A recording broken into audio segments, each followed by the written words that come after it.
트럼프가 한국의 심장을 겨눴습니다. 한국산 반도체에 100%의 추가 관세를 부여하겠습니다. 한국을 본보기로 전 세계를 휘어잡으려던 트럼프, 백악관 내부는 자신만만했습니다. 삼성은 빠져도 그만이라고 생각했기 때문이죠.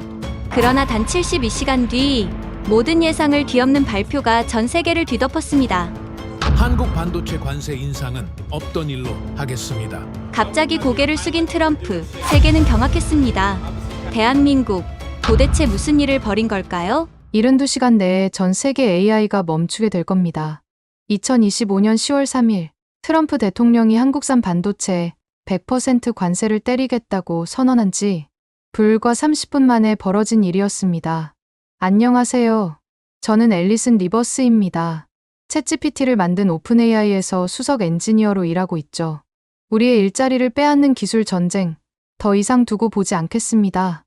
대통령의 목소리가 상황실 스피커에서 울려 퍼지는 순간 모니터 곳곳에 빨간 불이 들어오기 시작했습니다. 그의 얼굴은 붉게 상기되어 있었고 주먹을 연단에 내리치며 말했죠. 한국은 우리의 기술을 훔쳐갔습니다. 우리의 혁신을 복제했습니다. 이제 그들에게 대가를 치르게 하겠습니다. 오늘부로 모든 한국산 반도체에 100% 관세를 부과합니다. 기자들이 술렁거렸습니다. CNN 기자가 손을 들었죠. 대통령님, 그러면 미국의 AI 산업도 타격을 받지 않습니까? 우리는 강합니다. 미국은 언제나 스스로의 길을 개척해왔습니다. 그 순간 제 휴대폰이 미친 듯이 울리기 시작했습니다. 상황실로 뛰어들어갔을 때 이미 모든 게 시작되고 있었죠. 시스템 곳곳에서 경고음이 울렸습니다. 서버 가동률 41%, 38%, 35%, 실시간으로 떨어지는 숫자를 보며 엔지니어들이 패닉에 빠졌죠. 대체 뭐가 문제야? 신입 엔지니어 제이슨이 소리쳤습니다. 삼성 HBM 공급이 즉시 중단됐어. 시니어 엔지니어 마크가 대답했죠. 관세 100%면 가격이 2배가 되는 거야. 계약 자동 해지 조항이 발동됐고, 그럼 다른 데서 구하면 되잖아. 그럴 수 있으면 진작 했겠지. 저는 메인 콘솔로 달려가 직접 시스템을 확인했습니다.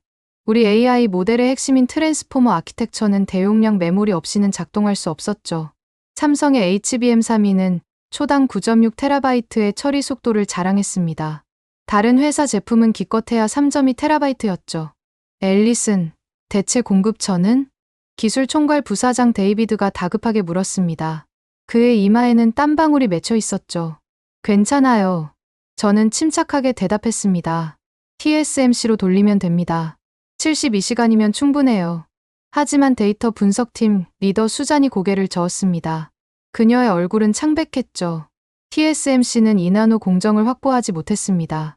대체율 0%예요. 방금 타이완 본사에서 확인했어요. 뭐라고요? 인텔도 마찬가지입니다. 엔비디아는 설계만 하지 생산은 못하고요. 삼성의 HBM 기술을 대체할 수 있는 곳은 지구상에 없어요. 그리고 그녀가 가리킨 메인 스크린에는 거대한 붉은 숫자가 떠 있었습니다. 71시간 85분. 서버 잔여 시간입니다. 정확히 71시간 58분 후 우리 AI 시스템은 완전히 멈출 겁니다. 상황실이 순간 조용해졌죠. 키보드 두드리는 소리마저 멈췄습니다. 평소엔 시끄러운 서버 냉각음만이 공간을 채웠습니다. 제 옆자리의 시스템 엔지니어 라이언이 헛웃음을 터뜨렸습니다. 농담이지? 우리가 하루 처리하는 쿼리가 10억 개가 넘는데. 농담이었으면 좋겠네요. 수잔이 태블릿을 들어 보였습니다. 구글 클라우드, 아마존 AWS, 마이크로소프트 애저. 모두 같은 경고를 발령했어요. 메타는 이미 일부 서비스를 중단하기 시작했고요. 월스트리트에서는 이미 주가가 폭락하고 있었습니다. 나스닥은 개장 10분 만에 서킷 브레이커가 발동했죠. 블룸버그 단말기에는 AI 종말 시계 작동 시작이라는 헤드라인이 떴습니다. 한국 반도체 없이는 단 하루도 버틸 수 없다는 거잖아. 마크가 절망적으로 중얼거렸죠. 그는 25년간 이 업계에서 일한 베테랑이었습니다. 20년 전만 해도 우리가 반도체 최강국이었는데 상무부에서 날아온 긴급 보고서의 제목이 모니터에 떴습니다. TSMC 2나노미터 생산 불가 확정 대체 공급망 전무. 저는 그때 처음으로 깨달았습니다. 우리가 얼마나 한국 기술에 의존하고 있었는지를요. 삼성이 만든 그 작은 칩 하나 없으면 실리콘밸리의 모든 혁신이 한순간에 무너질 수 있다는 걸 말이죠. 유리문이 거칠게 열리며 CEO 샘 알트먼이 들어섰습니다. 평소에 여유로운 표정은 온데간데 없었죠. 그의 와이셔츠는 구겨져 있었고 넥타이는 비뚤어져 있었습니다. 백악관에 연락했어요. 그의 목소리는 떨리고 있었습니다. 대통령은 우리가 자체적으로 해결할 수 있을 거라고 하더군요. 미국 기업이 외국에 의존하는 건 수치라고. 미친, 누군가 욕설을 삼켰습니다. 국가안보회의는 어떻게 나왔습니까? 데이비드가 물었죠. 그들도 난리예요. 펜타곤의 군사 AI 시스템도 삼성 칩을 쓰거든요. 드론 제어, 미사일 방어, 사이버 보안, 모든 게 마비될 수 있다고 합니다. 저는 손가락으로 관자놀이를 눌렀습니다. 머리가 지끈거렸죠. 20년 경력 중 이런 위기는 처음이었습니다. 앨리슨, CEO가 저를 똑바로 쳐다봤습니다. 당신이 서울로 가야 합니다. 삼성 R&D 센터에 우리가 협력할 사람이 있어요. 박도연이라는 수석 엔지니어입니다. 박도연이요? MIT 출신이에요. 이나노 공정 개발을 주도한 핵심 인물입니다. 그가 우리를 도울 수 있는 유일한 사람일 겁니다. 협력이요. 관세 100%인데 어떻게? 그건 우리가 해결할 문제고 당신은 기술적 해법을 찾아야 해요. 비행기는 2시간 후 출발합니다. 전용기를 준비했어요. 카운트다운은 계속되고 있었습니다. 엔지니어들이 필사적으로 백업 시스템을 가동시키려 했지만 소용없었죠. 삼성의 HBM 메모리 없이는 우리 AI 모델이 제대로 돌아갈 수가 없었습니다. 학습 효율은 37%로 떨어졌고 추론 속도는 반토막이 났습니다. 긴급 화상회의가 소집됐습니다. 화면에는 구글의 순다르 피차이, 마이크로소프트의 사티아 나델라, 메타의 마크 저커버그가 나타났죠. 모두들 표정이 어두웠습니다. 우리 모두 같은 상황입니다. 피차이가 말했습니다. 구글 검색의 AI 기능이 점진적으로 마비되고 있어요. 빙도 마찬가지입니다. 나델라가 덧붙였죠. 코파일럿 서비스가 응답 속도가 5분의 1로 떨어졌습니다. 저커버그는 아예 말이 없었습니다. 그저 고개를 저을 뿐이었죠.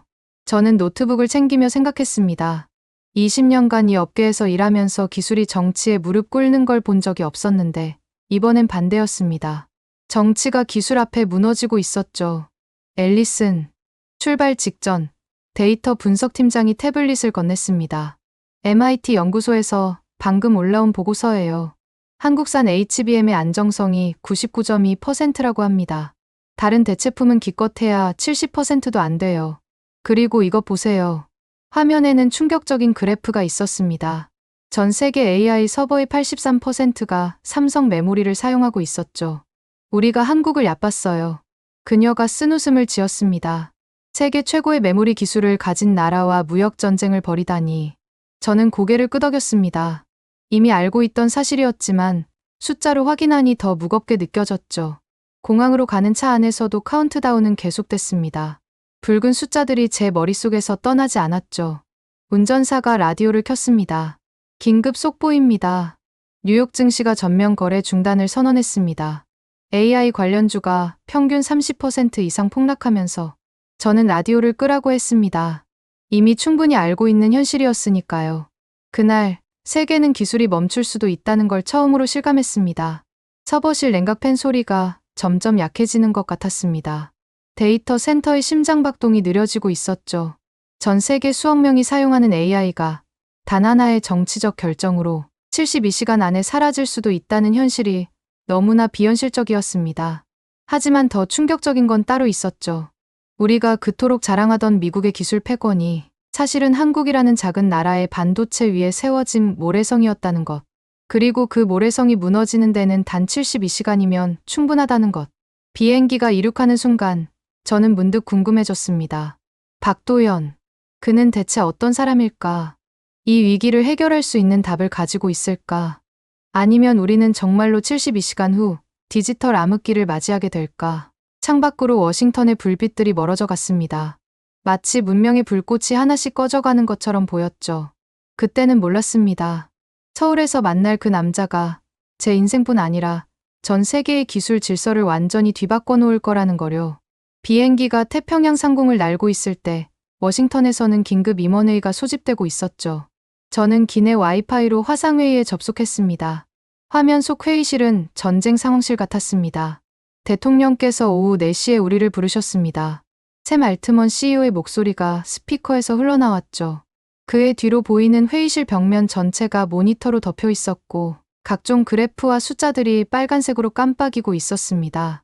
뭘 보고하실 건가요? 데이비드가 물었습니다. 진실을요.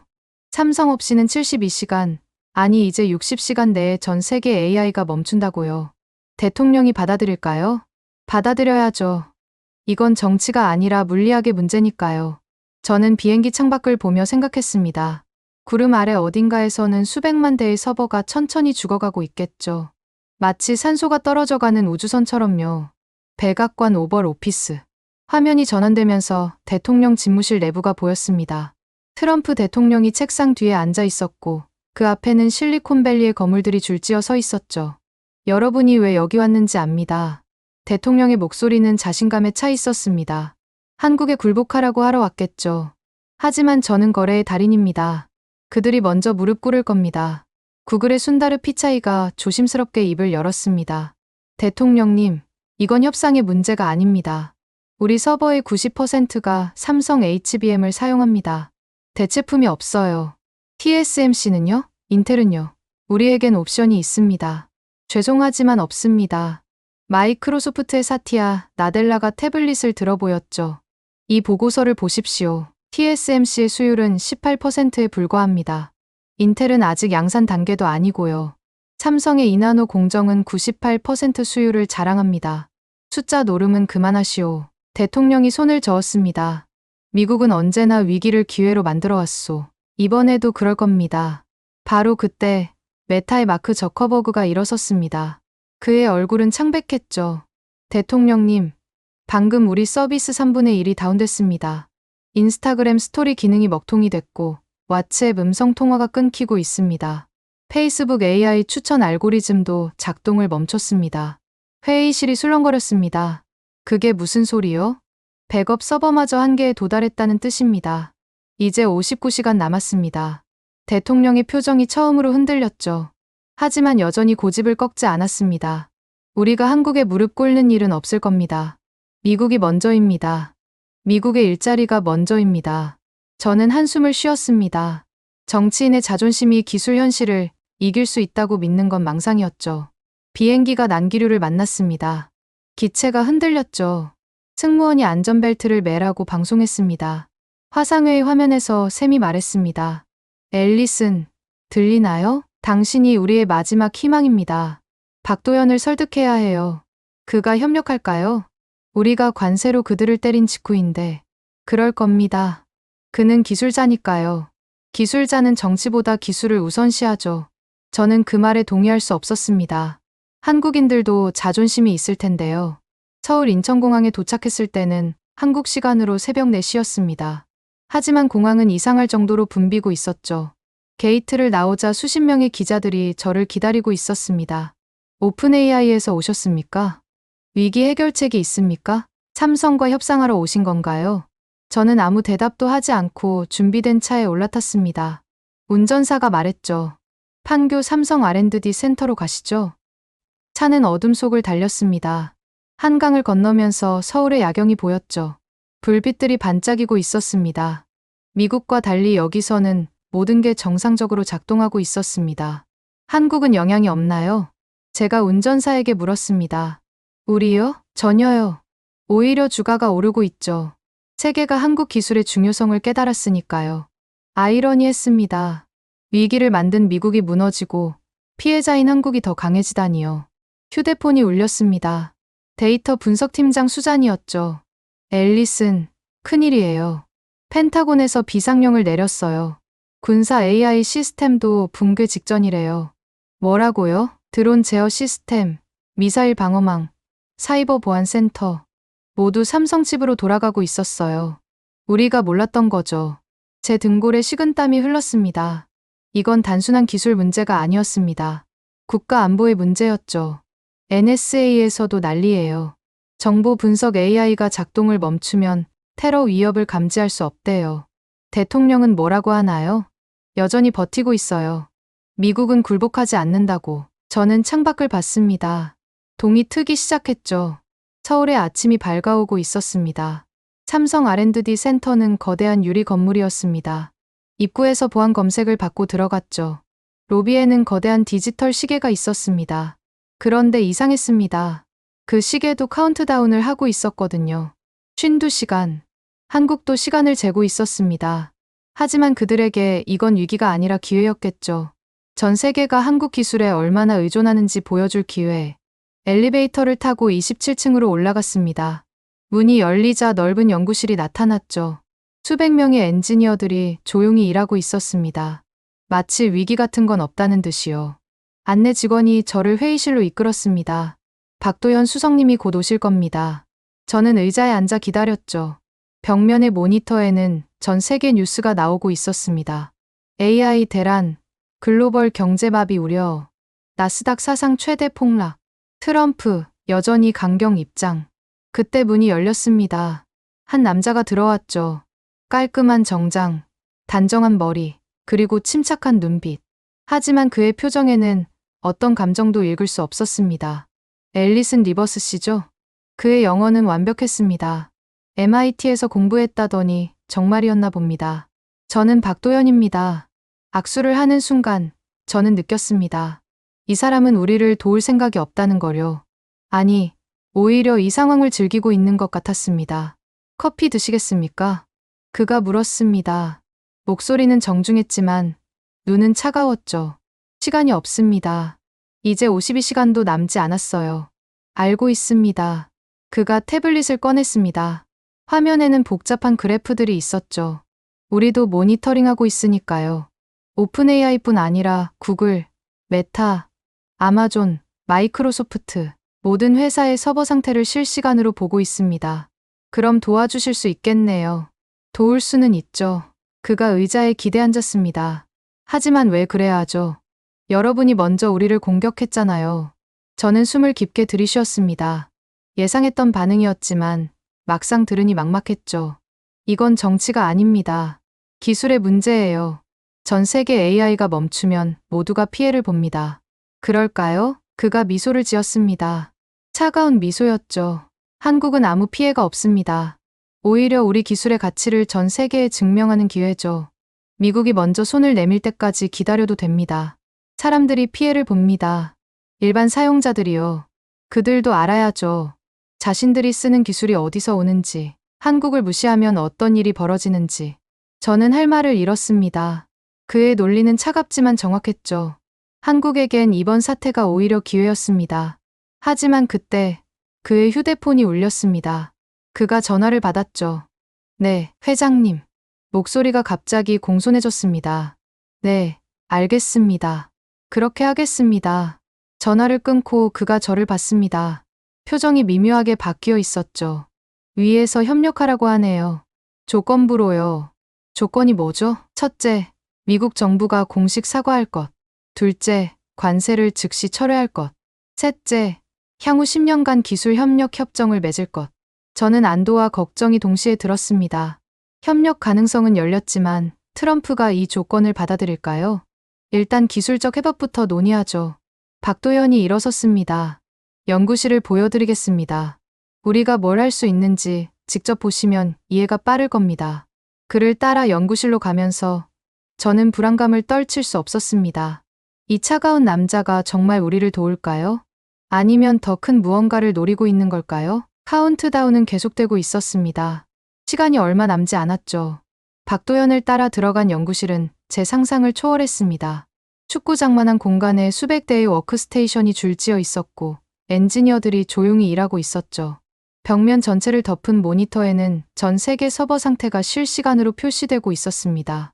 여기가 우리 HBM 개발 센터입니다. 그가 담담하게 설명했습니다. 마치 날씨 얘기하듯 평온한 목소리였죠. 바로 그때 급한 발걸음 소리가 들렸습니다. 정장을 입은 백인 남성 2명이 다가왔죠. 그들의 표정은 거만했습니다. 박 수석, 당신이 맡은 프로젝트 진행 상황이 형편없다고 들었소. 영국 억양의 영어였습니다. 나중에 안 사실이지만 ASML에서 파견 온 임원이었죠. 우리 장비를 제대로 활용하지 못하고 있다는 보고를 받았어요. 수율이 겨우 98%, 우리 네덜란드 공장에서는 99.5%가 기본이오. 옆에 독일인 임원도 거들었습니다. 한국 엔지니어들의 한계가 보이는군요. 역시 장비만 좋다고 되는 게 아니야. 저는 박도연의 반응을 지켜봤습니다. 화를 낼 거라 생각했죠. 하지만 그는 조용히 태블릿을 꺼냈습니다. 네덜란드 공장 99.5%라고 하셨죠? 그가 화면을 보여줬습니다. 이건 어제 ASML 본사에서 받은 공식 보고서입니다. 네덜란드 공장 실제 수율 91.3%, 불량률을 제외한 실효 수율은 87.2%네요. 영국인의 얼굴이 붉어졌습니다. 그건 측정 방식이 달라서. 측정 방식도 여기 나와 있습니다. ISO 21118 기준. 우리와 동일하네요. 박도연이 다음 화면을 넘겼습니다. 그리고 이건 3일 전 독일 공장 데이터입니다. EUV 장비 다운타임 1일 평균 4.8시간. 우리는 0.9시간이고요. 독일인이 말을 더듬었습니다. 그건 정기 점검 때문에. 정기 점검 시간을 제외한 수치입니다. 박도연의 목소리는 여전히 차분했습니다. 감정의 동요가 전혀 없었죠. 추가로 말씀드리면 우리가 개발한 신공정으로 전력 소비를 32% 줄였습니다. 유럽 공장들은 아직도 구공정을 쓰고 계시죠? 두 임원은 아무 말도 하지 못했습니다. 그저 서로를 쳐다볼 뿐이었죠. 데이터가 더 필요하신가요? 박도연이 물었습니다. 도전적인 어조가 아니었습니다. 정말로 순수하게 묻는 것 같았죠. 아니요. 충분합니다. 영국인이 헛기침을 했습니다. 다른 미팅이 있어서. 실례하겠습니다. 그들이 황급히 사라진 뒤 박도연은 아무 일도 없었다는 듯 걸음을 이어갔습니다. 저쪽이 테스트 구역입니다. 저는 그를 따라가면서도 방금 일을 되새김했죠. 목소리를 높이지도 감정을 드러내지도 않았습니다. 그저 데이터만으로 상대를 제압했죠. 테스트 구역에는 젊은 엔지니어들이 모여 있었습니다. 그들이 박도연을 보자 긴장한 표정으로 일어섰죠. 수석님, 어제 테스트 결과입니다. 한 청년이 보고서를 건넸습니다. 손이 미세하게 떨리고 있었죠. 박도연이 데이터를 훑어봤 김진우 연구원이 제안한 알고리즘을 적용했군요. 네, 그게 김 연구원이 말을 더듬었습니다. 훌륭합니다. 레이턴시를 18%나 줄였네요. 박도연이 돌아서며 말했습니다. 이번 프로젝트 핵심 기여자는 김진우 연구원입니다. 보고서에 그렇게 기록해주세요. 하지만 수석님이 기본 설계를, 저는 프레임만 제공했을 뿐입니다. 실제 혁신은 김 연구원이 했어요. 그가 김 연구원의 어깨를 가볍게 두드렸습니다. 자신감을 가지세요. 당신의 아이디어가 세계를 바꿀 수 있습니다. 김 연구원의 눈이 빛났죠. 다른 팀원들도 미소를 지었습니다. 저를 안내하며 복도를 걷던 박도연이 말했습니다. 좋은 팀의 비결이 뭔지 아십니까? 뛰어난 리더? 아니요. 서로를 신뢰하는 구성원들이죠. 그가 잠시 멈춰 섰습니다.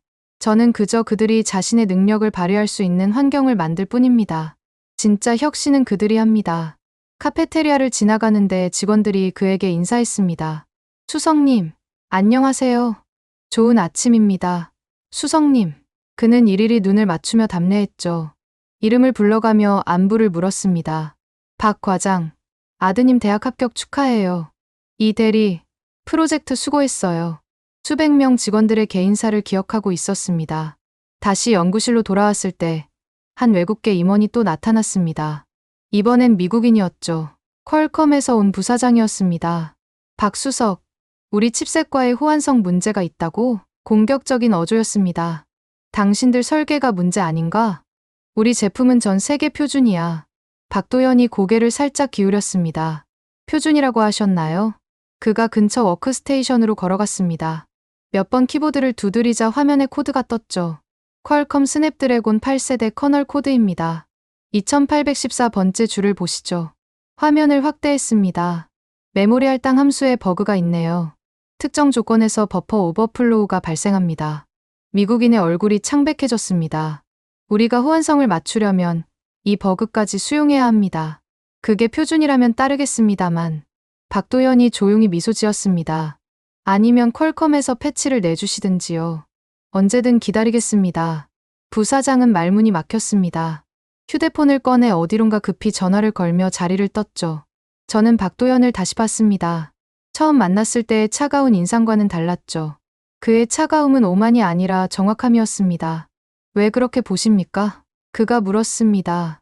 미국에선 보통 이럴 때 목소리를 높이거든요. 그래야 이긴다고 생각하니까요. 이기는 게 목적인가요? 그가 진심으로 궁금해하는 표정이었습니다. 목적은 문제를 해결하는 거 아닙니까? 소리 지른다고 버그가 사라지나요? 저는 웃음이 나왔습니다. 그의 논리는 너무나 단순하고 명확했죠.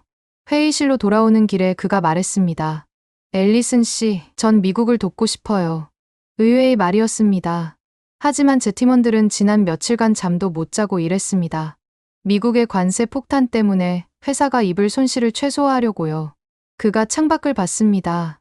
처음으로 필요한 기색이 보였죠. 그들에게 뭐라고 설명해야 할까요? 우리를 때린 사람들을 도우라고? 그럼 왜 돕겠다고? 기술은 국경이 없으니까요. 그가 저를 봤습니다. 그의 눈빛엔 자신감이 아니라 확신이 있었죠. AI가 멈추면 수많은 사람이 피해를 봅니다. 의료 AI로 진단받는 환자들, 교육 AI로 공부하는 학생들, 번역 AI로 소통하는 사람들. 그가 잠시 말을 멈췄습니다. 정치인들의 자존심 싸움 때문에 그들이 피해 봐선 안 됩니다. 저는 그를 묵묵히 바라봤습니다. 실리콘밸리에서 20년을 일했지만 이런 사람은 처음이었죠. 성과를 팀에 돌리고 데이터로만 말하고 기술의 순수한 가치를 믿는 사람. 그래서 조건을 제시한 겁니다. 그가 덧붙였습니다. 우리가 무조건 돕는다면 정치인들은 또 같은 실수를 반복할 겁니다. 그들도 배워야 해요. 기술을 정치 도구로 쓰면 안 된다는 걸. 회의실에 도착했을 때 카운트다운은 48시간을 가리키고 있었습니다. 기술적 해법은 있습니다. 박도연이 노트북을 열었습니다. 임시 바이패스 시스템을 구축하면 됩니다. 우리의 예비 물량을 긴급 공급하고 가상화 기술로 효율을 높이면 시간을 벌 수 있죠. 정말 가능한가요? 우리 팀과 함께라면요. 그가 미소 지었습니다. 처음 보는 따뜻한 미소였죠. 단, 미국 정부의 공식 입장이 바뀌어야 합니다. 그래야 우리 팀을 설득할 수 있어요. 저는 고개를 끄덕였습니다. 그리고 깨달았죠. 이 사람은 차가운 게 아니었습니다. 그저 옳은 방식으로 일하는 사람이었죠. 목소리를 높이지 않아도, 감정을 드러내지 않아도 세상을 바꿀 수 있다는 걸 아는 사람. 워싱턴에 보고하겠습니다. 제가 일어서며 말했습니다. 그리고 감사합니다. 아직 시작도 안 했는데요. 당신 같은 엔지니어가 있다는 것만으로도 희망이 생겼어요. 그가 잠시 저를 봤습니다. 무언가 말하려다 그만둔 것 같았죠. 시간이 없습니다. 서둘러야 해요. 네, 시간이 없었습니다. 하지만 이상하게도 조급하지 않았죠. 그의 침착함이 저에게도 전염된 것 같았습니다. 밤 11시가 넘어서야 박도연이 제안했습니다. 오늘은 여기까지 하죠. 내일 아침 일찍 시작하는 게 효율적일 겁니다. 하지만 저는 일어설 수가 없었죠. 워싱턴에서는 난리가 났습니다. 대통령은 여전히 버티고 있었고 카운트다운은 이제 36시간을 가리키고 있었습니다. 커피라도 한 잔 더 하고 가시죠. 박도연이 말했습니다. 그가 자리를 뜨려는 순간 갑자기 모든 불이 꺼졌습니다. 캄캄한 어둠. 모니터도, 천장 조명도, 복도 불빛도 모두 사라졌죠. 뭐야? 어둠 속에서 누군가 외쳤습니다. 비상경보가 울리기 시작했고 붉은색 비상등만이 희미하게 켜졌습니다. 연구실 전체가 핏빛으로 물들었죠. 정전입니다. 박도연의 목소리는 여전히 침착했습니다. 전체 정전인가요? 아니요. 이 건물만인 것 같네요. 그가 창밖을 가리켰습니다. 멀리 서울 시내의 불빛들은 여전히 반짝이고 있었죠. 다른 직원들이 서둘러 짐을 챙기기 시작했습니다. 수석님, 저희는 먼저 가보겠습니다. 비상 발전기가 곧 작동할 테니까요. 하나둘씩 직원들이 떠났습니다. 어느새 넓은 연구실에는 저와 박도연만 남았죠. 붉은 비상등 아래 그의 얼굴이 묘하게 보였습니다. 평소의 차분한 표정은 그대로였지만 뭔가 달라 보였죠. 왜 안 가시죠? 제가 물었습니다. 시스템을 확인해야 합니다. 그가 휴대폰 플래시를 켜고 서버실로 향했습니다. 저도 따라갔죠. 정전이 되면 백업 전원이 작동해야 하는데 안 되고 있어요. 그가 배전반을 열었습니다. 복잡한 회로들이 얽혀 있었죠. 이상하네요. 메인 퓨즈는 멀쩡한데 그가 회로를 하나하나 점검하기 시작했습니다. 휴대폰을 입에 물고 두 손으로 섬세하게 선을 확인했죠. 그때 저는 봤습니다. 그의 왼손 손등에 길게 난 흉터를. 오래된 화상 자국 같았습니다. 그 흉터. 아, 이거요? 그가 잠시 손을 멈추고 봤습니다. 대학원 때 났어요. 실험실에서 밤새 납땜하다가. MIT에서요? 마감 3시간 전이었는데 메인보드가 타버렸죠. 처음부터 다시 만들어야 했어요. 그가 다시 작업을 시작했습니다. 그래서 성공했나요? 실패했죠. 그가 담담하게 말했습니다. 하지만 그 실패 덕분에 더 나은 설계를 찾았어요. 지금 우리가 쓰는 HBM 기술의 기초가 됐죠. 시스템 오류 메시지가 계속 떴습니다. 첫 번째, 두 번째, 세 번째, 12번째 오류까지 누적됐죠. 수동으로 복구해야겠네요. 그가 공구함을 꺼냈습니다. 작은 납땜기를 꺼내 들었죠. 이런 걸 직접 하세요? 가끔은 손으로 직접 해야 할 때가 있죠. 납땜기에서 푸른 불꽃이 일었습니다. 그 불빛이 어둠 속에서 그의 얼굴을 비췄죠. 집중하는 그의 표정. 미세하게 떨림 없이 움직이는 손. 이마에 맺힌 작은 땀방울. 기계는 거짓말을 하지 않아요. 그가 작업하며 말했습니다. 사람은 때로 자신을 속이고 남을 속이죠. 하지만 기계는 정직해요. 잘못 만들면 작동하지 않고 제대로 만들면 작동합니다. 그래서 기계가 좋으세요? 아니요. 그가 고개를 저었습니다.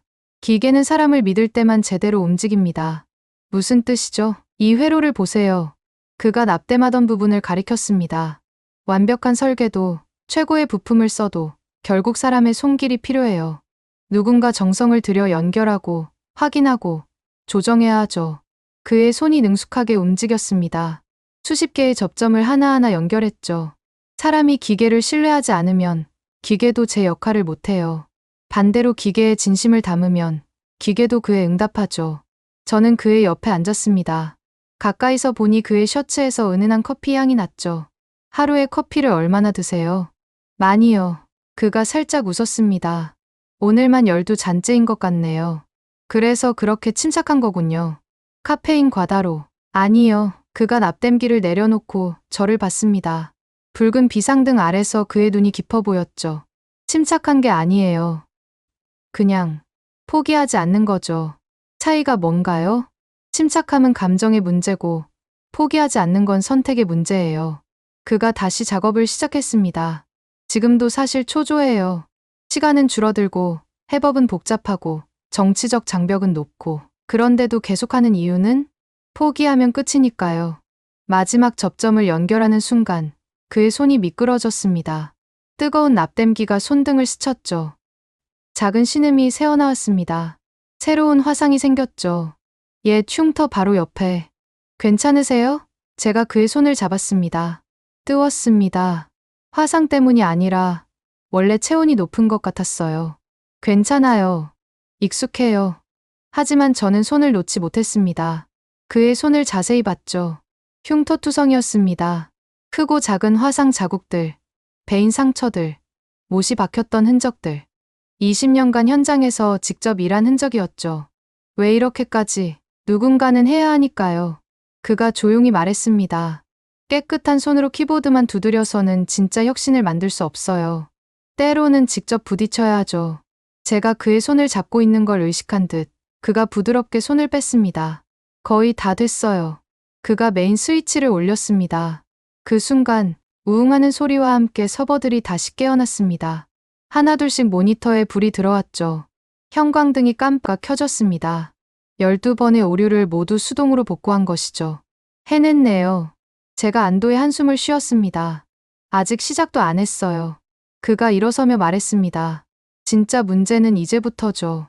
미국 정부를 설득하고 우리 팀을 설득하고 시간 안에 시스템을 구축하고 그래도 희망이 보이잖아요. 희망은 항상 있었어요. 그가 창밖을 봤습니다. 서울의 야경이 평화로웠죠. 다만 그걸 현실로 만드는 게 어려울 뿐. 정전이 복구되자 직원 몇 명이 돌아왔습니다. 수석님, 혼자 고치신 거예요. 역시 수석님이세요. 하지만 박도연은 고개를 저었습니다. 앨리슨 씨가 도와줬어요. 중요한 순간에 제 실수를 잡아줬죠. 저는 아무것도 한 게 없었는데 그가 그렇게 말했습니다. 직원들이 떠난 후 그가 저에게 물었습니다. 이제 어떻게 하실 건가요? 워싱턴에 보고해야죠. 당신이 협력 의사가 있다고 조건부로요. 네, 알아요. 하지만 제가 망설였습니다. 트럼프가 받아들일지 모르겠어요. 그의 자존심과 현실 중 하나를 선택해야 할 때가 있죠. 박도연이 납땜기를 정리하며 말했습니다. 현명한 사람은 현실을 선택합니다. 저는 그의 화상 입은 손을 다시 봤습니다. 붉게 부어오르고 있었죠. 치료 받으셔야 할 것 같은데. 나중에요. 그가 담담하게 말했습니다. 시간이 없잖아요. 카운트다운은 계속되고 있었습니다. 34시간. 저는 그때 깨달았습니다. 이 남자는 정말로 다르다는 걸. 차갑게 보였지만 누구보다 뜨거운 사람. 완벽해 보였지만 흉터투성이인 사람. 강해 보였지만 모두를 배려하는 사람. 제 마음이 흔들리기 시작한 건 아마 그때부터였을 겁니다. 납땜기 불빛 아래서 본 그의 진짜 모습을 잊을 수가 없었죠. 새벽 4시, 삼성 R&D 센터 지하 3층 특별 연구동. 여기는 일반 직원도 못 들어오는 곳이었죠. 박도연이 자신의 보안 카드를 대자 육중한 철문이 열렸습니다. 여기서 실물 테스트를 합니다. 들어서자마자 거대한 공간이 나타났습니다. 천장 높이가 10m는 넘어 보였고 벽면 전체가 차폐막으로 덮여 있었죠. 중앙에는 거대한 서버 렉들이 늘어서 있었습니다. 우리가 개발한 차세대 HBM입니다. 아직 공개 전이에요. 그때 한 무리의 사람들이 다가왔습니다. 놀랍게도 20대 초반으로 보이는 젊은 연구원들과 60대 백발의 엔지니어들이 함께였죠. 수석님, 준비됐습니다. 백발의 노인이 말했습니다. 나중에 안사실이지만 30년 경력의 수석 엔지니어 정진수 박사였죠. 정 박사님, 무리하지 마세요. 박도연이 걱정스럽게 말했습니다. 이 나이에 밤새는 건 힘들잖아요. 이 젊은이가. 정 박사가 웃었습니다. 내가 내 나이 때는 사흘씩 밤새곤 했어. 옆에 있던 젊은 연구원이 태블릿을 들었습니다. 저희가 정 박사님 아이디어를 시뮬레이션 해봤어요. 구식이라고 생각했는데 대박이었습니다. 뭐가 대박이었죠? 제가 물었습니다. 박도연이 설명했습니다. 젊은 친구들은 AI로 최적화하려 했어요. 정 박사님은 수동으로 조정하자고 했죠. 결과적으로 두 방법을 합쳤더니 화면에 그래프가 떴습니다. 효율이 200% 상승, 전력 소모는 40% 감소. 믿을 수가 없네요. 그게 바로 협력의 힘이죠. 박도연이 팀원들을 둘러봤습니다. 신세대의 혁신과 구세대의 경험. 따로면 한계가 있지만 함께하면 불가능이 없어요. 젊은 연구원 하나가 손을 들었습니다. 수석님, 그런데 이게 정말 작동할까요? 이론상으론 완벽한데 이론과 현실의 차이를 아세요? 박도연이 물었습니다. 연구원이 고개를 저었죠. 이론은 왜 작동하는지 설명하고 현실은 왜 작동하지 않는지 보여줍니다. 그가 메인 콘솔로 걸어갔습니다. 그래서 우리는 둘 다 준비해야 해요. 작동하지 않을 모든 경우를 대비하면서 작동할 단 하나의 길을 찾아야 하죠. 정 박사가 끄덕였습니다. 그래서 내가 이 친구를 좋아해. 그가 박도연의 어깨를 두드렸죠. 젊은데 겸손하고 똑똑한데 신중해. 박사님이 가르쳐 주신 거죠. 아니야, 넌 처음부터 달랐어. 정 박사가 저를 봤습니다. 이 친구 MIT 수석 졸업했다고 들었소? 그런데 입사하자마자 생산 라인부터 시작했어요. 현장을 모르면 설계를 할 수 없다고. 박도연이 쑥스러워했습니다. 그냥 직접 보고 싶었어요. 그냥이 아니지. 젊은 연구원이 끼어들었습니다. 수석님은 3개월 동안 새벽 교대 근무까지 하셨어요. 작업자들이 겪는 어려움을 직접 체험하려고. 저는 박도연을 다시 봤습니다. MIT 수석 졸업자가 생산직으로 실리콘밸리에선 상상도 못할 일이었죠. 시작하죠. 박도연이 키보드를 두드리기 시작했습니다. 그의 손가락이 춤추듯 움직였죠. 화면에 코드가 폭포처럼 쏟아졌습니다. 옆에서 젊은 연구원들이 동시에 작업했습니다. 정 박사는 회로도를 펴놓고 수동으로 계산했죠. 모두가 하나의 유기체처럼 움직였습니다. 온도 이상, 섹터 7번. 누군가 외쳤습니다. 박도연이 즉시 반응했습니다. 쿨링 시스템 출력 15% 상승. 김 연구원, 백업 라인 준비. 정 박사님, 예상 범위 내인가요? 계산해보니 정상이야. 오히려 예상보다 안정적이네. 이 순간 저는 깨달았습니다. 이건 단순한 팀워크가 아니었어요. 서로에 대한 완벽한 신뢰였죠. 박도연은 명령하지 않았습니다. 요청했죠. 질책하지 않았습니다. 격려했죠. 가르치지 않았습니다. 함께 배웠죠. 파워 온. 그의 목소리가 울렸습니다. 거대한 서버들이 깨어났습니다. 팬 소리가 점점 커졌죠. 모니터의 숫자들이 미친 듯이 올라갔습니다. 처리 속도 초당 18TB, 기존 대비 210%, 성공이다. 젊은 연구원이 환호했습니다. 하지만 박도연은 미동도 하지 않았습니다. 화면을 뚫어지게 보며 뭔가를 기다리고 있었죠. 아직이에요. 그가 조용히 말했습니다. 진짜는 지금부터입니다. 그가 새로운 명령을 입력했습니다. 실제 오픈 AI 서버 환경을 시뮬레이션하는 것이었죠. 부하 100%, 서버들이 비명을 지르기 시작했습니다. 온도가 급상승했죠. 경고음이 울렸습니다. 온도 임계점 도달. 버텨. 박도연의 목소리는 차분했습니다. 설계를 믿어요. 우리가 만든 걸 믿어요. 그의 눈은 모니터에 고정되어 있었습니다. 한치의 흔들림도 없었죠. 그 집중력은 기계보다 정교했습니다. 1분, 2분, 3분. 서버는 비명을 지르면서도 버텼습니다. 온도는 임계점에서 멈췄죠. 시스템은 안정을 찾았습니다. 안정화 확인. 정 박사가 안도의 한숨을 쉬었습니다. 해냈네. 정말 해냈어. 그때 박도연이 뭔가 이상한 걸 발견했습니다. 잠깐, 이 패턴. 그가 데이터를 확대했습니다. 효율이 계속 올라가고 있어요. 시스템이 스스로 최적화하고 있습니다. 그게 가능해? 제가 놀라서 물었습니다. 우리가 설계한 자가 학습 알고리즘이 작동하는 것 같아요. 젊은 연구원이 설명했습니다. 하드웨어가 소프트웨어와 대화하면서 스스로 진화하는 거죠. 효율은 230%까지 올라갔습니다. 전력 소모는 50% 감소했죠. 그 순간 제 휴대폰이 울렸습니다. IEEE 국제전기전자학회에서 온 메일이었죠. 한국형 HBM 칩 안정성 평가 세계 최고 등급 인증. 저는 박도연에게 화면을 보여줬습니다. 축하해요. 공식적으로 세계 최고가 됐네요. 하지만 그는 담담했습니다. 인증은 종이에 불과해요. 진짜 인정은 현장에서 받는 거죠. 그가 팀원들을 돌아봤습니다. 여러분이 진짜 영웅입니다. 밤새 고생한 여러분이 이 기술을 만들었어요. 정 박사가 고개를 저었습니다. 아니야. 내가 없었다면 불가능했어. 박사님이 없었어도 마찬가지죠. 박도연이 미소 지었습니다. 그리고 김 연구원의 알고리즘, 이 대리의 최적화, 박 과장의 테스트, 모두가 없었다면 불가능했을 겁니다.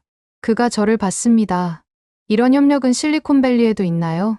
저는 고개를 저었습니다. 없어요. 솔직히 말했죠. 거기선 모두가 자기 성과를 내세우기 바빠요. 그래서 우리가 이긴 거예요. 그가 조용히 말했습니다. 기술은 혼자 만드는 게 아니라 함께 만드는 거니까요. 새벽 6시, 테스트가 끝났습니다. 완벽한 성공이었죠. 직원들이 하나둘 지쳐서 쓰러졌습니다. 정 박사는 의자에서 졸고 있었고 젊은 연구원들은 바닥에 누워 있었죠. 오직 박도연만이 여전히 모니터 앞에 서 있었습니다.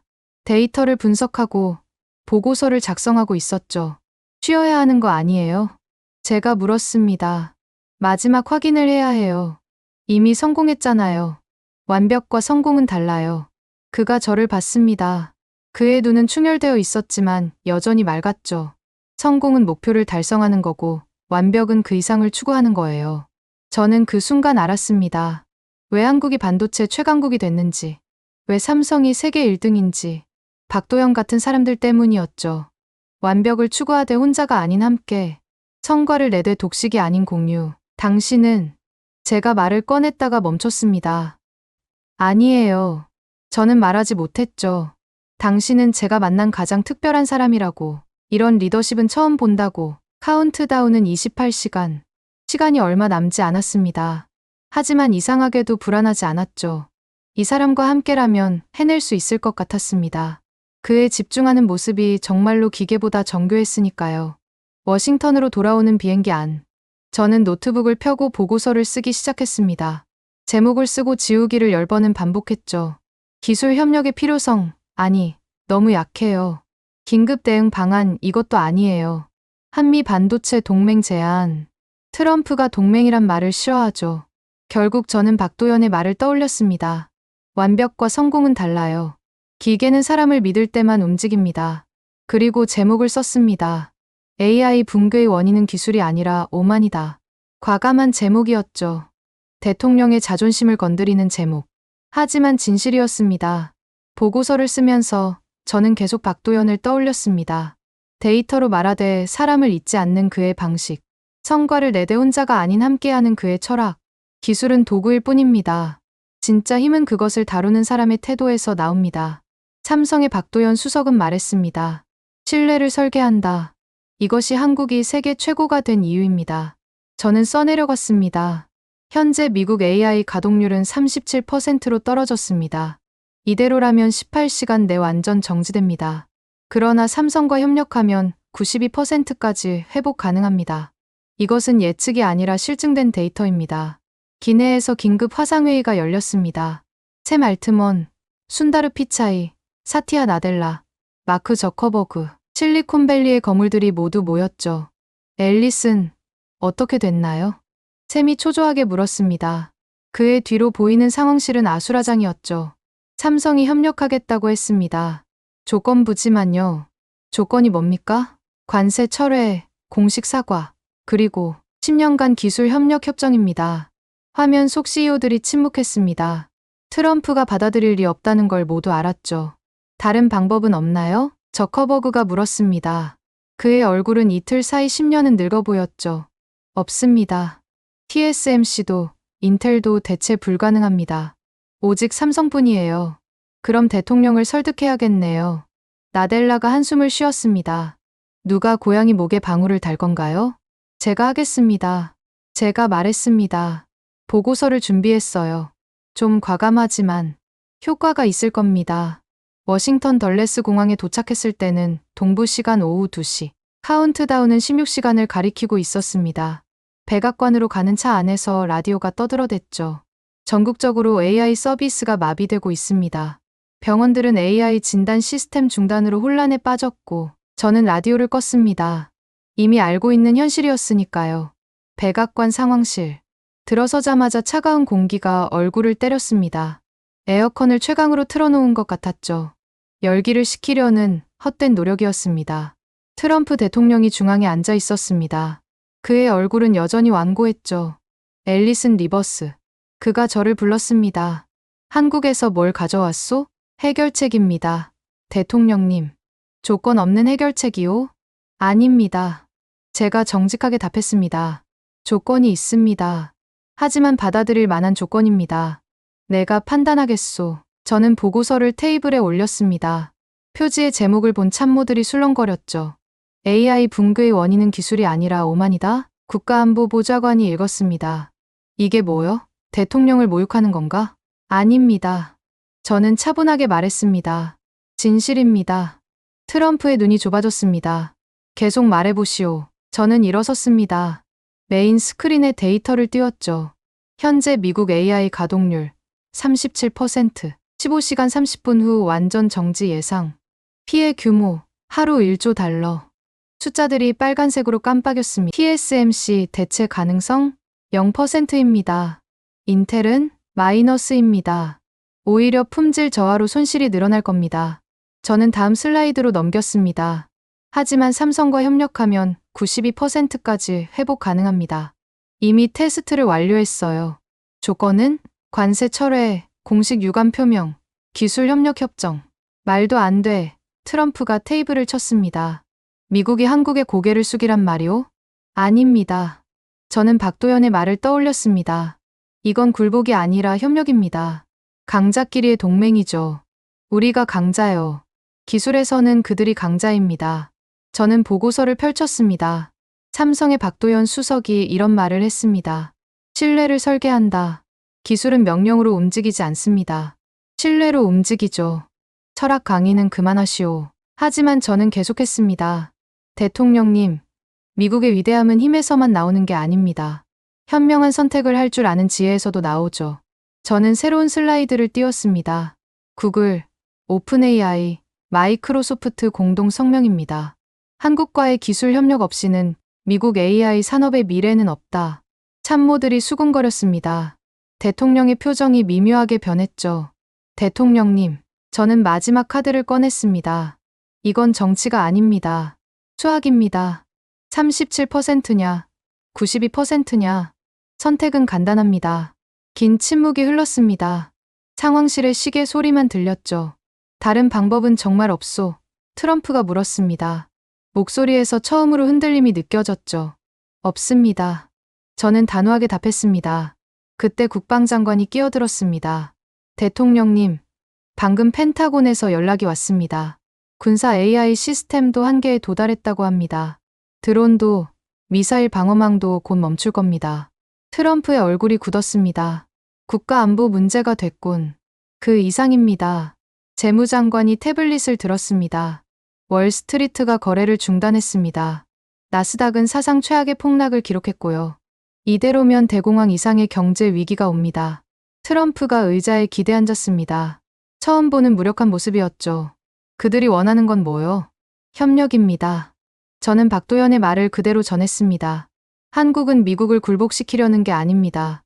함께 성장하려는 거예요. 기술은 독점이 아니라 공유할 때 발전합니다. 내가 사과해야 한단 말이오? 유감 표명입니다. 그것도 기술적 오판에 대한 유감이죠. 정치적 굴복이 아닙니다. 저는 마지막으로 덧붙였습니다. 대통령님, 역사는 현명한 선택을 한 지도자를 기억합니다.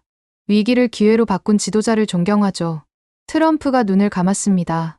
그리고 깊은 한숨을 쉬었죠. 국무장관. 네, 대통령님. 한국 정부에 연락하시오. 기술 협력을 논의하자고. 상황실이 술렁거렸습니다. 트럼프가 물러선 것이죠. 단, 이건 굴복이 아니라 전략적 선택이라고 분명히 하시오. 물론입니다. 저는 안도의 한숨을 쉬었습니다. 해냈습니다. 박도연의 철학이 트럼프의 오만을 꺾은 것이죠. 카운트다운은 14시간. 아직 끝나지 않았지만 희망이 보였습니다. 저는 휴대폰을 꺼내 박도연에게 메시지를 보냈습니다. 대통령이 협력하기로 했어요. 당신의 철학이 이겼습니다. 곧 답장이 왔죠. 우리 모두가 이긴 겁니다. 이제 시작이에요. 저는 미소 지었습니다. 그의 겸손함이 좋았죠. 승리를 독차지하지 않는 그 태도가 진짜 리더의 모습이었습니다. 새벽 4시, 백악관 프레스룸. 평소라면 텅 비어있을 시간이었지만 오늘은 달랐습니다. 전 세계 기자들이 몰려들었죠. CNN, BBC, NHK, 모든 주요 언론이 카메라를 세팅하고 있었습니다. 저는 맨 뒤 객석에 조용히 앉았습니다. 그 순간 저는 깜짝 놀라 심장이 멎을 뻔했어요. 몇 줄 앞에 박도연이 앉아 있었거든요. 언제 오셨어요? 제가 그의 옆자리로 옮겨 앉으며 물었습니다. 1시간 전에요. 회장님이 직접 오라고 하셔서. 그는 평소와 다름없이 차분했습니다. 하지만 자세히 보니 넥타이가 평소보다 단정했고 정장도 새 것이었죠. 긴장되세요? 아니요. 정말요? 이미 끝난 일이잖아요. 우리는 할 일을 했고 그들도 선택을 했으니까요. 마이크 테스트 소리가 들렸습니다. 곧 시작될 것 같았어요. 박도연 씨, 고마워요. 뭐가요? 당신이 아니었다면 불가능했을 거예요. 당신의 철학, 당신의 태도가 모든 걸 바꿨어요. 그가 저를 봤습니다. 새벽 조명 아래 그의 눈이 깊어 보였죠. 앨리슨 씨가 전달해주지 않았다면 소용없었을 거예요. 그리고 그가 말을 이었습니다. 이건 저 혼자 한 게 아니에요. 우리 팀, 정 박사님, 모든 엔지니어들이 함께 만든 결과예요. 언제나 그랬듯 그는 공을 팀에게 돌렸습니다. 조명이 밝아졌습니다. 트럼프 대통령이 입장했죠. 표정은 여전히 무거웠지만 어제와는 달랐습니다. 패배가 아닌 선택의 얼굴이었죠. 그의 뒤로 국무장관, 국방장관, 재무장관이 따라 들어왔습니다. 좋은 아침입니다. 대통령이 연단에 섰습니다. 오늘 저는 중요한 발표를 하려고 합니다. 미국과 한국의 새로운 미래에 관한 발표입니다. 기자들이 숨을 죽였습니다. 카메라 셔터 소리만 들렸죠. 수십 대의 카메라가 대통령을 향했습니다. 지난 며칠간 우리는 기술의 상호의 존성을 깨달았습니다. 혼자서는 갈 수 없는 길이 있다는 것도 배웠죠. 그가 잠시 멈췄습니다. 물을 한 모금 마시고 다시 말했죠. 따라서 저는 오늘부로 한국산 반도체에 대한 관세 100% 조치를 전면 철회합니다. 프레스룸이 술렁거렸습니다. 기자들이 일제히 손을 들었죠. 플래시가 터져 순간 눈이 부셨습니다. 또한 대통령이 계속했습니다. 한국 정부 및 삼성전자와 포괄적 기술 협력 협정을 체결할 것입니다. 이는 단순한 거래가 아닌 미래를 위한 동맹입니다. 박도연이 조용히 미소 지었습니다. 작은 미소였지만 그 안에 많은 감정이 담겨 있었죠. 안도, 자부심, 그리고 희망. 질문 받겠습니다. CNN 기자가 먼저 손을 들었습니다. 대통령님, 이것은 미국이 한국 기술에 굴복한 것 아닙니까? 굴복이 아닙니다. 트럼프가 단호하게 답했습니다. 이것은 현명한 선택입니다.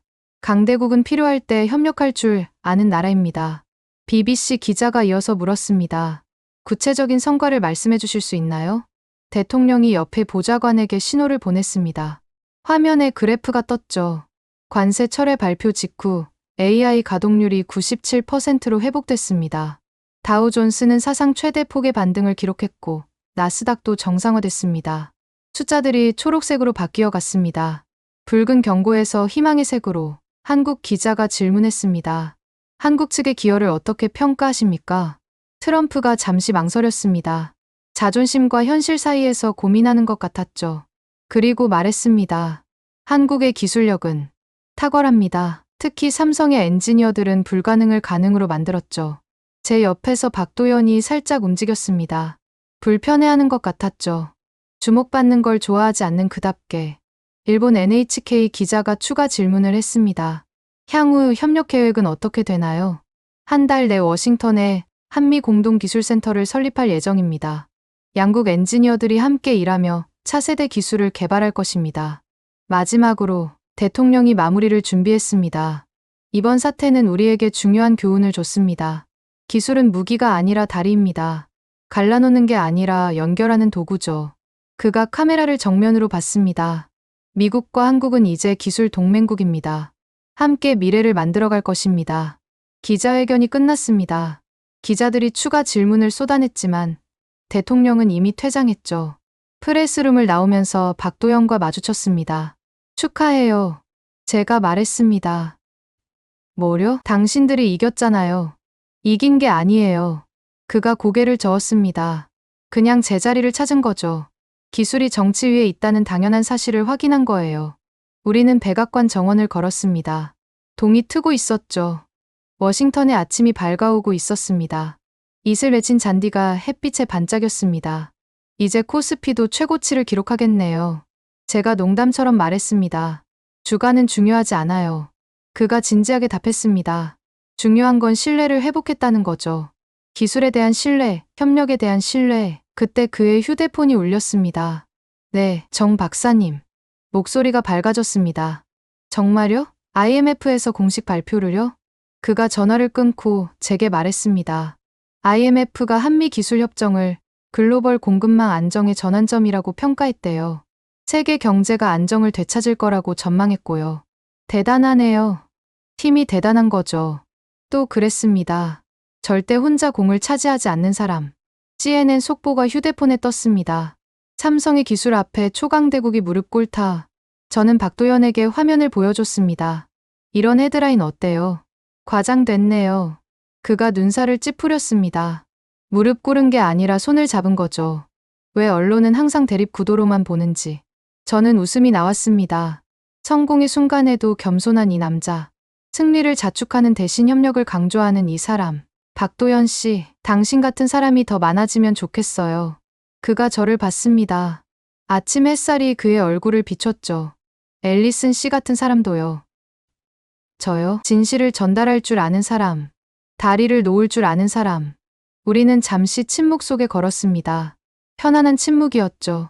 멀리서 새들이 지저귀기 시작했습니다. 도시가 깨어나고 있었죠. 위기가 끝나고 새로운 시작이 열리고 있었습니다. 제 휴대폰이 또 울렸습니다.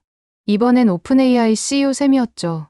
앨리슨, 서버가 완전 복구됐어요. 98% 가동률. 당신이 해냈어요. 저는 박도연을 봤습니다. 우리가 해낸 거예요. 제가 정정했습니다. 아니, 모두가 함께 해낸 거죠. 샘의 목소리가 스피커에서 흘러나왔습니다. 박도연 수석께도 꼭 감사 인사 전해주세요. 그분이 진정한 영웅입니다. 박도연이 고개를 저었지만 이번엔 제가 막았습니다. 네, 그럴게요.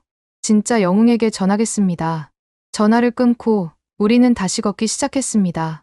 백악관 정원 끝자락에 다다랐을 때 박도연이 멈춰 섰습니다. 앨리슨 씨, 우리 다시 만날 수 있을까요? 공동기술센터 개소식 때요? 그때까지 더 나은 기술을 준비해 놓을게요. 저는 미소 지었습니다. 저도 준비할 게 있어요. 뭐려? 감사 인사요. 제대로 된 감사 인사. 그가 쑥스러워했습니다. 그런 건 안 해도 해야 해요. 당신이 우리에게 가르쳐 준 게 너무 많으니까요. 카운트다운은 멈췄습니다. 위기는 끝났죠. 하지만 뭔가 시작된 것 같았습니다. 기술을 넘어선 무언가가 말이죠. 얼마 뒤 워싱턴 DC 한미공동기술센터 개소식. 유리와 강철로 만든 현대적인 건물이 햇빛을 받아 빛나고 있었죠. 입구에는 두 나라 국기가 나란히 펄럭이고 있었습니다. 건물 벽면에는 신뢰를 설계하다라는 문구가 한국어와 영어로 새겨져 있었죠. 저는 연단 뒤에서 발표 준비를 하고 있었습니다. 손에는 작은 메모지가 있었지만 사실 할 말은 이미 가슴속에 있었죠. 앨리슨 씨, 준비되셨나요? 진행자가 물었습니다. 저는 심호흡을 했습니다. 그리고 무대로 나갔죠. 청중석이 가득 차 있었습니다. 정부 관계자들, 기업인들, 엔지니어들, 그리고 세 번째 줄 가운데에 박도연이 앉아 있었습니다. 그는 한 달 전과 똑같았습니다. 단정한 정장, 차분한 표정, 그리고 따뜻한 눈빛. 그의 옆에는 정진수 박사님과 김진우 연구원, 그리고 삼성 팀원들이 함께였죠. 안녕하세요. 제가 마이크를 잡았습니다. 저는 오픈AI의 앨리슨 리버스입니다. 오늘 이 자리에서 제가 배운 것을 나누고 싶습니다. 청중이 조용해졌습니다. 한 달 전, 우리는 위기에 직면했습니다. 72시간 안에 전 세계 AI가 멈출 수 있다는 공포. 그 순간, 저는 서울로 날아갔습니다. 저는 박도연을 봤습니다. 그가 살짝 미소 지었죠. 거기서 한 사람을 만났습니다. 삼성의 박도연 수석 엔지니어. 처음엔 그가 차갑다고 생각했습니다. 감정이 없는 기계 같다고요. 몇몇 사람이 웃었습니다. 하지만 저는 틀렸습니다. 그는 차가운 게 아니라 정확한 사람이었고, 감정이 없는 게 아니라 감정을 다스릴 줄 아는 사람이었습니다. 저는 잠시 멈췄습니다. 그날의 기억이 생생했죠. 정전된 연구실에서 그가 직접 납땜하는 걸 봤습니다. 화상 입은 손으로 회로를 연결하며 그가 한 말이 있어요. 기계는 사람을 믿을 때만 움직인다. 청중들이 고개를 끄덕였습니다. 그 순간 깨달았습니다. 기술의 본질은 속도나 효율이 아니라는 걸. 신뢰와 협력이라는 거요. 제가 화면을 가리켰습니다. 한미 기술 협력의 성과가 그래프로 나타났죠. 지난 한 달간 놀라운 일이 일어났습니다. AI 가동률은 98%를 유지하고 있고 새로운 기술 혁신이 매일 일어나고 있습니다. 하지만 더 중요한 건 따로 있어요. 저는 다시 박도연을 봤습니다. 나는 그를 통해 기술의 온도를 배웠습니다. 목소리가 떨렸습니다. 감정을 누르기 어려웠죠. 차가운 숫자와 코드 속에도 따뜻한 마음이 있다는 걸. 완벽한 설계보다 중요한 건 함께하는 마음이라는 걸. 박도연이 고개를 살짝 숙였습니다. 쑥스러워하는 것 같았죠. 외국 임원들이 한국 기술을 무시했을 때 그는 목소리를 높이지 않았습니다. 그저 데이터를 보여줬죠. 정확하고 냉정하고 반박할 수 없는 진실을. 저는 정진수 박사님을 봤습니다. 그리고 30년 경력의 박사님과 20대 신입이 함께 밤을 새우는 모습을 봤습니다. 나이도 경력도 있고 오직 더 나은 기술을 위해 머리를 맞대는 모습. 정 박사님이 환하게 웃으셨죠. 그는 나를 설득하지 않았습니다. 제가 말을 이었습니다. 그저 신뢰하게 만들었죠. 큰 목소리가 아닌 정확한 데이터로. 화려한 말이 아닌 조용한 행동으로. 청중석에서 박수가 터져 나왔습니다. 하지만 저는 아직 끝나지 않았죠. 실리콘밸리에서 20년을 일했습니다. 혁신과 성공만이 전부인 줄 알았죠. 하지만 서울의 그 연구실에서 정전된 어둠 속에서 저는 진짜 혁신을 봤습니다. 저는 심호흡을 했습니다. 젊은 연구원과 노련한 박사가 함께 일하는 모습. 자신의 공을 팀에게 돌리는 리더. 경쟁이 아닌 협력으로 불가능을 가능으로 만드는 사람들. 저는 잠시 눈을 감았습니다. 그리고 그날 밤을 떠올렸죠. 새벽 4시, 모두가 떠난 연구실. 그는 여전히 모니터 앞에 앉아 있었습니다. 왜 안 가냐고 물었더니 마지막 확인을 해야 한다고 했죠. 성공했는데도 완벽을 추구하는 그 모습. 눈을 떴을 때 박도연과 눈이 마주쳤습니다. 오늘 이 공동기술센터는 단순한 건물이 아닙니다. 두 나라가 함께 만들어갈 미래의 상징이죠. 그리고 그 중심에는 저는 박도연을 똑바로 봤습니다. 신뢰를 설계하는 사람들이 있습니다. 박수가 더 크게 터졌습니다. 사람들이 하나둘 일어서기 시작했죠. 스탠딩 오베이션이었습니다. 트럼프 대통령도 일어섰습니다. 그의 얼굴에는 한 달 전과 다른 표정이 있었죠. 인정과 존중의 표정. 저는 연단을 내려왔습니다. 박도연이 일어나 제게 다가왔죠. 훌륭한 연설이었어요. 그가 말했습니다. 과장이 좀 많았죠. 제가 웃으며 답했습니다. 아니요. 오히려 부족했어요. 그가 진지하게 말했습니다. 앨리슨 씨가 다리를 놓지 않았다면 이 모든 게 불가능했을 거예요. 우리가 함께 놓은 거죠. 네, 그렇네요. 그가 미소 지었습니다. 한 달 전보다 따뜻한 미소였죠. 정진수 박사님이 다가오셨습니다. 두 분 덕분에 좋은 일이 생겼어요. 늙은이도 아직 쓸모가 있다는 걸 증명했죠. 박사님이 없었다면 불가능했을 거예요. 박도연이 고개를 숙였습니다. 자네가 없었어도 마찬가지야. 정 박사님이 그의 어깨를 두드렸습니다. 그리고 앨리슨 씨, 자네의 용기에 감사해요. 진실을 전달하는 건 때로 용기가 필요하니까. 개소식이 끝나고 사람들이 센터를 둘러보기 시작했습니다. 최첨단 연구시설, 한미 엔지니어들이 함께 일할 공간. 벽면에는 함께 만드는 미래라는 문구가 여러 언어로 적혀 있었죠. 저와 박도연은 옥상 정원으로 올라갔습니다. 워싱턴 시내가 한눈에 보였죠. 포토맥 강이 멀리 반짝이고 있었습니다. 저 멀리 백악관이 보이네요. 그가 말했습니다. 한 달 전엔 저곳에서 전쟁이 시작됐죠. 이제는 평화가 시작됐네요. 평화라기보다는 시작이죠. 진짜 협력의 시작. 우리는 난간에 기대어 도시를 바라봤습니다. 바람이 불어왔죠. 따뜻한 봄바람이었습니다. 앨리슨 씨, 그때 물으셨죠. 왜 이렇게까지 하냐고. 기억해요. 누군가는 해야 한다고 하셨죠. 이제 답을 바꾸고 싶어요. 그가 저를 봤습니다. 함께할 사람이 있으니까요. 제 가슴이 뛰었습니다. 그 말이 단순히 기술 협력만을 의미하는 건 아닌 것 같았죠. 저도 그래요. 제가 답했습니다. 이제 혼자가 아니라 함께라는 걸 배웠어요. 그가 뭔가 더 말하려다 멈췄습니다. 대신 주머니에서 작은 상자를 꺼냈죠. 이건 한 달 전 정전 때 쓴 납땜기예요. 고장 났는데 고쳐서 기념품으로 만들었어요. 작은 납땜기가 아크릴 케이스에 들어 있었습니다. 왜 제게 그날 밤 앨리슨 씨가 제 손을 잡아줬잖아요. 화상 입었을 때 그가 쑥스럽게 웃었습니다. 그때 느꼈어요. 기계만이 아니라 사람도 신뢰가 필요하다는 걸. 저는 선물을 받아들었습니다. 작고 낡은 납땜기였지만 그 어떤 선물보다 소중했죠. 그때를 생각하면 지금도 가슴이 뜁니다. 72시간의 카운트다운, 붉은 경고등, 절망과 희망 사이를 오가던 그 순간들. 하지만 가장 선명하게 기억나는 건 그 사람입니다. 납땜기 불빛 아래서 집중하던 모습, 팀원들을 배려하던 따뜻함, 데이터로 진실을 말하던 정직함, 그리고 무엇보다 혼자가 아닌 함께의 가치를 아는 사람. 진짜 기술은 사람을 움직이는 힘입니다. 그리고 그 힘은 신뢰에서 나온다는 걸 저는 그를 통해 배웠습니다. 한국 남자, 박도연. 그는 세계를 구한 영웅이 아닙니다. 그저 자신의 자리에서 최선을 다한 엔지니어일 뿐이죠. 하지만 그것이야말로 진짜 영웅의 모습 아닐까요? 조용히, 묵묵히, 그리고 함께 그렇게 세상을 바꾸는 사람들. 그날 이후 저는 달라졌습니다. 기술을 보는 눈이, 사람을 대하는 태도가, 삶을 사는 방식이. 매일 아침 출근하면서 그의 말을 떠올립니다. 완벽은 계산이 아니라 태도다. 기계는 사람을 믿을 때만 움직인다. 신뢰를 설계한다.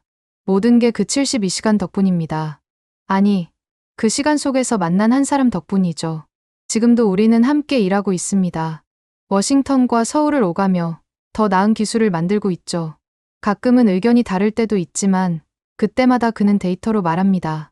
그리고 저는 그를 신뢰합니다. 그들의 기술력만이 아니라 그들의 정신을 받기 때문이죠. 함께 성장하고, 함께 나누고, 함께 미래를 만드는 정신. 그것이 진짜 한국의 힘이었습니다. 대한민국이 잘하고 있다고 생각하신다면, 한국 최고, 대한민국이 아직 멀었다고 생각하신다면, 한국 힘내라.